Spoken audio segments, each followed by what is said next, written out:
অবশেষে বকটুই গণহত্যা কাণ্ডে চার্জশিট গঠন হলো বীরভূমের রামপুরহাট মহকুমা আদালতে। সিবিআইয়ের আইনজীবী পার্থ তপস্বীর উপস্থিতিতে প্রায় 2 বছর 4 মাস পর এই মামলার চার্জশিট গঠন করা হলো। আজ অর্থাৎ শনিবার রামপুরহাট মহকুমা আদালতের অতিরিক্ত দায়রা বিচারকের এজলাসে দ্রুত নিষ্পত্তি সম্পন্ন মামলাগুলির আইন অনুসারে এই চার্জ গঠন করা হয়। আগামী 12 ও 13 আগস্ট সাক্ষ্য গ্রহণ ও প্রমাণ দাখিলের দিনও এদিন ধার্য করে আদালত। প্রসঙ্গত 2022 সালের 21শে মার্চ গুলি করে ও বোমা মেরে তৃণমূলের উপপ্রধান ভাদু শেখকে হত্যা করা হয়। এই ঘটনার পরই সেদিন রাতে বকটুই গ্রাম অশান্ত হয়ে ওঠে। ধারালো অস্ত্র দিয়ে কুপিয়ে ও আগুনে পুড়িয়ে গণহত্যা করা হয়। এই ঘটনায় মৃত্যু হয় 9 জন মহিলা সহ 10 জনের। এরপর কলকাতার উচ্চ আদালতের নির্দেশে বকটুই ঘটনার তদন্ত শুরু করে সিবিআই। ঘটনার সঙ্গে জড়িত সন্দেহে 2 নাবালক সহ মোট 26 জনকে গ্রেপ্তার করা হয়। লালন শেখ নামে এক অভিযুক্ত মামলা চলাকালীন ক্যান্সার রোগে আক্রান্ত হয়ে মারা যান এবং 2 নাবালক জামিন পায়। রামপুরহাট আদালতে এদিন বাকি 23 জনকে বিচারকের সামনে হাজির করার পর আজ এই মামলার চার্জশিট গঠন করা হয়েছে। সবার এগেনস্টে চার্জ গঠিত করা, ইনক্লুডিং আনারুল হোসেন আর 22 জনের এগেনস্টে charge. Section 120B, 109 explosive substance act, murder, attempt to murder, ঘর বাড়ি পুড়িয়ে দেওয়া, নানা রকম থেকে 23 জন আসামি প্রেজেন্ট। ওর জন্য ডেট হচ্ছে 12 আর 13 আগস্ট। আজকে চার্জের জন্য London court date fix up করেছিলেন টোটাল 23 জন অ্যাকিউজডের মধ্যে। তো 23 জন অ্যাকিউজ আজকে লন্ডন কোর্টে প্রেজেন্ট ছিলেন এবং প্রত্যেকের এগেনস্টে চার্জ গঠন করা হয়েছে 23 জন আসামির বিরুদ্ধে। 147, 148, 149, 302, 307, 435, 436 এবং 460 অ্যান্ড 201 আইপিসিতে চার্জ গঠন করা হয়েছে 201। আর পরবর্তীকালে সাপ্লিমেন্টারি চার্জশিটে 3/4 এক্সপ্লোসিভ সাবস্টেন্স অ্যাক্ট অ্যাড হয়েছিল। সমস্ত সেকশনেই আসামিদের বিরুদ্ধে আজকে চার্জ গঠন করা হয়েছে। সাক্ষ্য গ্রহণ মোস্ট প্রবাবলি 12 আগস্ট আর 13 আগস্ট, এই 2 দিন সাক্ষ্যের জন্য দিন ফিক্সড হয়ে গেছেন। হ্যাঁ, সকলেই ছিলেন। জামিনের আবেদন ওনার পক্ষ থেকে আজকে করা হয়। বাকি আসামিদের টোটাল 6 জনের জামিনের আবেদন করা হয়েছিল। 6 জনের আবেদন লন্ডন কোর্ট নামঞ্জুর করেছে।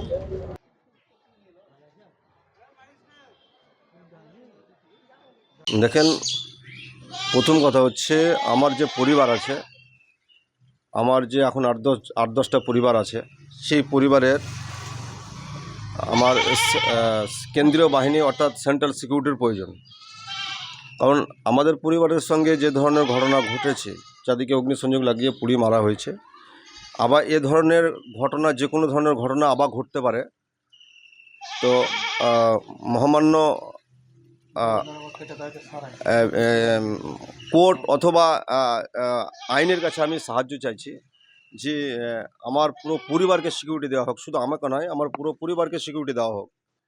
দ্বিতীয়ত হচ্ছে, আমি যে ঘটনা হওয়ার পর থেকে যে মুসিবত ভোগ করছি, মাননীয় মুখ্যমন্ত্রী আমাদেরকে চাকরি দেওয়ার পর আমার চাকরির মাইনাটা এখনও পর্যন্ত দিচ্ছে না। আমার যে কী হালে দিন যাচ্ছে, কীভাবে চলছে, তো আমরা এত মুসিবতের মধ্যে ভোগ করছি। আমাদের পরিবারের উপরে কোনো মানুষ দেখছে না। কোনো কিছু হচ্ছে, মানুষ মিডিয়া এবং রিপোর্টার সমস্ত কিছু এসে আমাদের কাছে বিষয়গুলো জানতে চাইছে, কিন্তু আমাদের পরিবারের যে কী অবস্থা, এইগুলো কিন্তু কেউ খবর নিচ্ছে না। আমরা সর্বপ্রথম আমাদের পরিবারের দিকে নজর দেওয়া হোক, পরিবারকে লক্ষ্য রাখা হোক। আমরা পুরো পরিবার খুব দুর্ভাগ্যবশত অবস্থায় ভুগছি আমরা।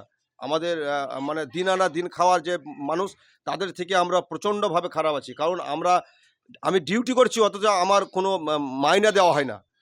মাননীয় মুখ্যমন্ত্রী চাকরিগুলো প্রতিশ্রুতি দিয়ে গেলেন পার্মানেন্ট করার ব্যাপারে, পার্মানেন্ট তো হলোই না, অতএব আমি মাইনা পাচ্ছি না।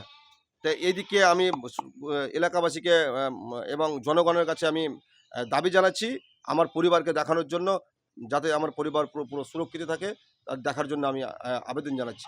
দেখেন, যেটা আপনারা কোর্টে যেটা হয়েছে, দেখেন, এই বিস্তারিত বলার আগে আমাকে কিন্তু সিকিউরিটি দিতে হবে। আমি সিকিউরিটি দিন, আমি প্রচণ্ড নিরাপত্তাহীনতায় ভুগছি। যদিও আমার কাছে সিকিউরিটি আছে, সিকিউরিটির কিন্তু মানে আমাকে মানে সুরক্ষা দেওয়ার মতো সিকিউরিটি নয়। তো আমি সেন্ট্রাল সিকিউরিটি চাইছি, আমার পুরো পরিবারকে সেন্ট্রাল সিকিউরিটি দেওয়া হোক। তারপরে আমার যে বক্তব্য সেটা আমি বলবো, তার আগে আমি কিছু বলতে পারবো না। দেখেন আমার তো পুরো পরিবারকে মারা হয়েছে, যে কোনো সময় আমি যে আতঙ্কিত আছি, আমার পরিবারের উপরে যে এখনো হামলা আসছে বিভিন্ন দিক থেকে, আমার পরিবারকে একটা সিকিউরিটি দেওয়া হোক। আমার এত বড় ঘটনা হয়ে যাওয়ার পর আমার কোনো সরকার আমাদের দিকে কোনো লক্ষ্য রাখছে না কেন? আমরা তো এত মানে মুসিবতের উপরে আমরা চলছি, একেবারে হুমকি প্রচণ্ডভাবে বিভিন্ন দিক থেকে হুমকি দেওয়া হচ্ছে। কিসের জন্য হুমকি দেওয়া হচ্ছে জনগণ জানছে, কিসের জন্য হুমকি দেওয়া হচ্ছে। যে আমাদের পরিবার চলে গেছে, পরিবার যারা অগ্নিসংযোগ ঘটনায় যারা জেলে আছে, তাদের আত্মীয় স্বজন পরিবারবর্গ, এটা তো স্বাভাবিক যে সেটা তো ঘটনা ঘটছে, কেউ সাক্ষী থাকছে, তাকে মেরে দেওয়া হচ্ছে। একের পর এক আমরা তো দেখে যাচ্ছি। তার আগে আমার পুরো পরিবারকে সিকিউরিটি দেওয়া হোক। সিকিউরিটির জন্য আমরা চাইছি কেন্দ্রীয় বাহিনী দেওয়া হোক, সেন্ট্রাল বাহিনী দেওয়া হোক আমাদের। দেখেন সিবিআইয়ের মতো তদন্ত করছে, ওরা ভালো অথবা মন্দ কি করছে সেটা তাদের মতো তারা করছে। আমি এই বিষয়ে ভালো মন্দ কিছু বলতে পারছি না, কারণ সিবিআইয়ের কাছে সবসময় আমরা বসে নাই, ওনাদের কাজ ওনাদের মতো করছেন, ঠিক আছে। তো সর্বপ্রথম কথা হচ্ছে আমাকে সিকিউরিটি দিতে হবে। সিকিউরিটি না হলে আমাদের পরিবারের যে কোনো লোক যে কোনো সময় মানে মার্ডার করা হতে পারে। কেন্দ্রীয় আইন আমাদেরকে পুরো সুরক্ষিত না দেওয়া পর্যন্ত আমরা কোথাও যাবো কীভাবে? যে কোনো জায়গাতে যদি যাওয়া যায়, যদি পুরো সুরক্ষিত না দেওয়া হয়, সেখানে যাওয়া যায় কিভাবে? আগে আমাদেরকে সুরক্ষিত দেওয়া হোক। সুরক্ষিত না হলে আমরা প্রচণ্ড নিরাপত্তাহীনতায় ভুগছি।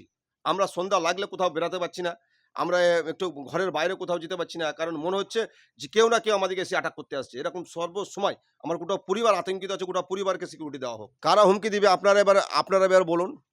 আমি তো কেউ আমাকে তো নাম করে বলেনি যে কারো ব্যক্তিগতভাবে নাম করব, কারণ যেটা শুনছি, জানছি, যেটা দেখতে পাচ্ছি, কোনো জায়গায় যদি কোনো একটা দুর্গন্ধ আসে, তো বাতাসে এসে গন্ধটা তো এখানে আসবে।